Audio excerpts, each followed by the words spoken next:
पीरू academy के YouTube channel पर आप सभी साथियों का स्वागत है। डियर बात करेंगे शिक्षा जगत से जुड़ी हुई तमाम महत्वपूर्ण खबरों पर।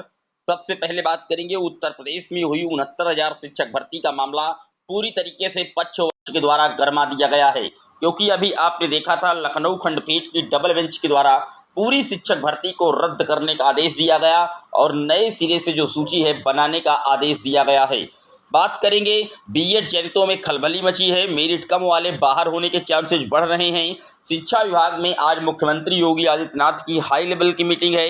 बात करेंगे पुलिस भर्ती परीक्षा से जुड़ी एक बड़ी अपडेट पर भी चर्चा करेंगे। लेकिन जितने लोग चैनल पर पहली बार जुड़ रहे हैं सब्सक्राइब करके बेल आइकन प्रेस कर लीजिए। डियर आपकी स्क्रीन पर आप देख सकते हैं यहाँ पर जो पार्टी के शीर्ष नेताओं के क्रम में आते हैं अपने ही पार्टी के, उन्होंने कहा है कि संघर्ष करने वाले पिछड़े और दलित वर्ग के पात्रों की हुई जीत। केशव प्रसाद मौर्य उत्तर प्रदेश में डिप्टी सीएम के पद पर तैनात हैं और अपनी ही सरकार में हुई जो गड़बड़ी है उसको लेकर के माननीय कोर्ट का जो आदेश आया है उसको स्वागत योग्य बता दिया है। 69,000 शिक्षक भर्ती को लेकर के कोर्ट के फैसले का विपक्ष के साथ ही भाजपा और सहयोगी दलों ने पिछड़े नेताओं ने भी स्वागत किया है। उप मुख्यमंत्री केशव प्रसाद मौर्य ने अपने ट्विटर एक्स हैंडल पर कोर्ट के फैसले का स्वागत करते हुए लिखा है कि शिक्षकों की भर्ती में इलाहाबाद हाईकोर्ट का फैसला सामाजिक न्याय की दिशा में स्वागत योग्य कदम है। यह उन पिछड़ा और दलित वर्गों के पात्रों की जीत है जिन्होंने अपने अधिकार के लिए लंबा संघर्ष किया है। उनका मैं तहे दिल से स्वागत करता हूँ। भाजपा के जो प्रमुख प्रवक्ता हैं अरुण राजभर ने भी कोर्ट के फैसले को पिछड़े समाज के साथ न्याय करार दिया है। साथ ही साथ अपना दल कमेरावादी की नेता व सपा विधायक डॉक्टर पल्लवी पटेल ने ट्विटर पर कहा कि लंबे समय से चल रहे 69,000 शिक्षक भर्ती घोटाले के विरुद्ध छात्र छात्राओं के आंदोलन को देश की न्यायपालिका से सुखद जो है न्याय मिला है। तो आप देख सकते हैं पक्ष और विपक्ष दोनों अब कहीं ना कहीं योगी आदित्यनाथ की सरकार पर चुटकी लेने का जो काम है वो कर रहे हैं। शुरुआत से ही उत्तर प्रदेश की 69,000 शिक्षक भर्ती पूरी तरीके से विवादों में घिरी हुई थी, क्योंकि यहाँ पर जो आरक्षण को लेकर के लगातार जो मांगे बुलंद की गई थी, गड़बड़ी फॉलो कराई गई थी एटीआर को लेकर के, और उसके बाद कहीं ना कहीं एक सूची जारी की थी 6800 की आरक्षण की गतिविधि को गलत पाए जाने को लेकर के। लेकिन 6800 की सूची को रद्द करने का आदेश दिया गया था लखनऊ खंडपीठ एकल बेंच के द्वारा, और डबल बेंच में जब मैटर गया तो वहां से भी रद्द हुआ और पूरी भर्ती प्रक्रिया रद्द करके नई सूची बनाने का 3 माह का समय दिया गया है।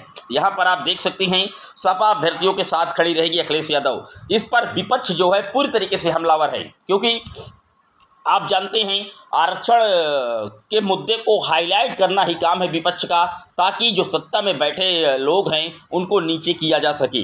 यहाँ पर सपा अध्यक्ष अखिलेश यादव ने कहा है कि 69,000 शिक्षक भर्ती मामले में आक्रामक रुख अपनाया है।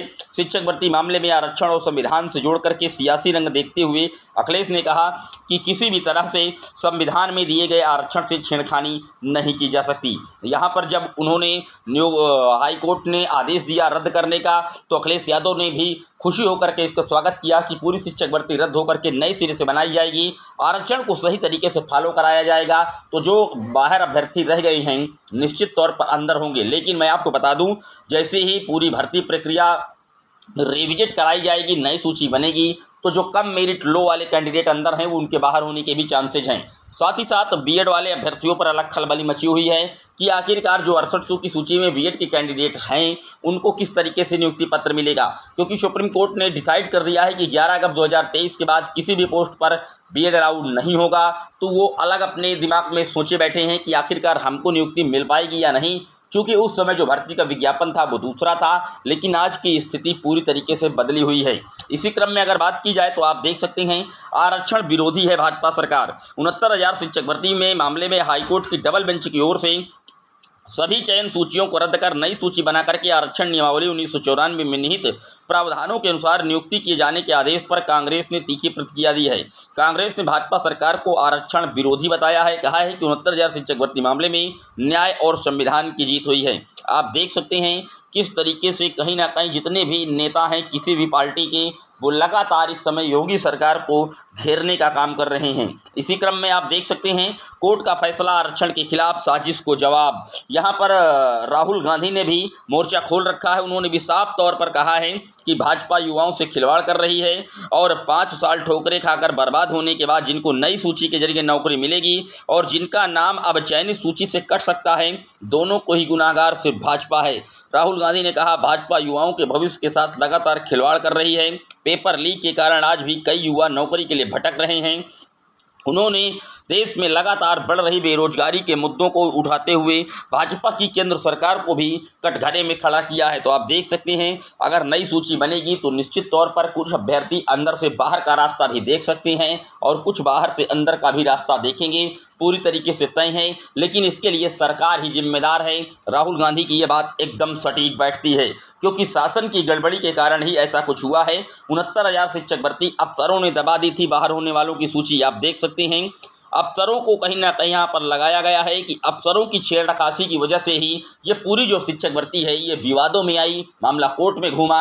अब देखने वाली बात ये होगी कि सरकार क्या करती है, क्योंकि 69,000 शिक्षक भर्ती में सरकार ने तेज कर दी है विकल्पों की तलाश। मुख्यमंत्री आज अधिकारियों के साथ करेंगे मंथन। सुप्रीम कोर्ट जाने पर भी विचार कर रही है सरकार, क्योंकि डबल बेंच का ये मैटर है। अब सरकार या तो सुप्रीम कोर्ट जाती है या कहीं ना कहीं जो जजमेंट आया है उसको फॉलो कराती है। कई तरीके की जो तलाश है वो आज शिक्षा विभाग के साथ बैठ करके मुख्यमंत्री जी इस पर मंथन करेंगे। डियर, बात कर लेते हैं अगली अपडेट की। अगली अपडेट आप देख सकती हैं 69,000 शिक्षक भर्ती नई सूची तैयार करने के लिए सुप्रीम कोर्ट जाने तक विचार। मुख्यमंत्री आज बेसिक शिक्षा विभाग के अधिकारियों के साथ बैठक करेंगे। पूरा मैटर यहाँ पर बताया गया है कि कहाँ पर क्या कुछ हुआ है। स्कूली महानिदेशक भी रहेंगे और शिक्षा विभाग के आला अफसर रहेंगे और विकल्प तलाशने की तैयारी करेंगे। लेकिन मैं आपको बता दूं अगर इसमें पद अतिरिक्त जोड़े जाते हैं तो अतिरिक्त पद भी नहीं जोड़ पाएंगे, क्योंकि माननीय सुप्रीम कोर्ट ने पहले ही कह रखा है कि पूरी भर्ती प्रक्रिया में एक भी पद आप एक्स्ट्रा नहीं जोड़ सकते। जब 69,000 शिक्षक भर्ती कंप्लीट हुई थी तब सुप्रीम कोर्ट में राज्य सरकार, वर्तमान ही की राज्य सरकार थी योगी आदित्यनाथ की, इन्होंने हलफनामा दे करके कहा था कि हमारी भर्ती कंप्लीट हुई और 51,112 पद हमारे पास रिक्त हैं। ये हलफनामा सुप्रीम कोर्ट में जमा है, तो अतिरिक्त पद इस पर जोड़े भी नहीं जा सकते हैं। काफ़ी महत्वपूर्ण और आंतरिक ये गड़बड़ी सामने आ रही है आरक्षण को लेकर के। निश्चित तौर पर जो वर्तमान सरकार है राज्य की बैकफुट पर पूरी तरीके से जाती दिख रही है। बात कर लेते हैं अगली अपडेट की। अगली अपडेट आप देख सकते हैं सिपाही भर्ती परीक्षा में मिलेगा 5 मिनट अतिरिक्त समय। परीक्षा केंद्र, तिथि या शिफ्ट परिवर्तन करने से बोर्ड का इनकार। 24 लाख अभ्यर्थियों ने सूचना पर्ची डाउनलोड कर ली है। तो आप देख सकते हैं सिपाही भर्ती की जो लिखित परीक्षा में अभ्यर्थियों को 5 मिनट का अतिरिक्त समय मिलेगा। अभ्यर्थियों के आग्रह पर गंभीरता से विचार करने के बाद पुलिस भर्ती बोर्ड द्वारा 5 मिनट का अतिरिक्त समय प्रदान करने का निर्णय लिया गया है। इस संबंध में केंद्र व्यवस्थापकों व अन्य संबंधित अधिकारियों को निर्देश दे दिया गया है। रफ सीट देने का अनुरोध भी बोर्ड ने किया है खारिज। केवल 5 मिनट जो एक्स्ट्रा है पुलिस भर्ती परीक्षा में वो दिया जाएगा और इसकी जो अंतिम तैयारियां हैं वो अपने अंतिम चरण पर है। पूरी तेजी के साथ पुलिस भर्ती बोर्ड लगा हुआ है। आप जानते हैं इसी अगस्त के लास्ट दिनों में पुलिस पेपर का जो परीक्षा का पेपर है वो कंडक्ट करवाया जाएगा। ये था डियर शिक्षा जगत से जुड़ा हुआ दैनिक वीडियो। कैसा लगा कमेंट जरूर करिएगा। पूरे 69,000 शिक्षक भर्ती पर आपकी क्या राय है कि क्या हो सकता है इस पूरी शिक्षक भर्ती पर। जिस तरीके से विपक्ष हमलावर है, सरकार पूरी तरीके से बैकफुट पर है। आरक्षण की गतिविधि को लेकर के अपने ही जो सरकार के नुमाइंदे हैं वो सरकार की खिलाफत कर रहे हैं। क्या होगा पूरी इस भर्ती प्रक्रिया पर, अपनी राय कमेंट बॉक्स में मेंशन कीजिएगा। फिर मिलेंगे एक और वीडियो में, तब तक के लिए जय हिंद जय भारत।